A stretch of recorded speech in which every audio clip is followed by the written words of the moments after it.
నిన్నటి రోజున అనగా 27/12/24 రాత్రి సుమారు 8 గంటల ప్రాంతంలో ఒక మైనర్ బాలిక మీద గ్యాంగ్ రేప్ జరగడం జరిగింది.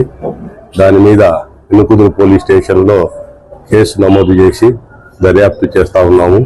కానీ కొన్ని మీడియాల్లో కొన్ని ఛానల్స్లో ఆ పాప యొక్క కాళ్ళు చేతులు బంధించి రేప్ చేశారని, అలాగే రేప్ చేసిన వాళ్ళు గంజాయి బ్యాచ్ అని రావటం జరిగింది. కానీ అవన్నీ కూడా వాస్తవాలు కాదు. రేపు జరిగిన మాట మాత్రం వాస్తవం. గ్యాంగ్ రేపు జరిగింది కాబట్టి త్వరలోనే ముద్దాయిని పట్టుకొని చట్టపరంగా వాళ్ళకి శిక్షలు పడేటట్టు చేస్తాము.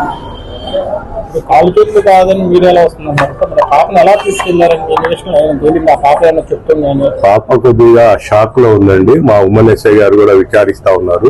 షాక్ లో ఉన్నది. మళ్ళీ డీటెయిల్ గా విచారిస్తాం. అమ్మాయి సుమారు 4 ఉండొచ్చని అనుకుంటున్నామండి. ప్రస్తుతానికి ఒక 2 అదుపులో తీసుకున్నామండి.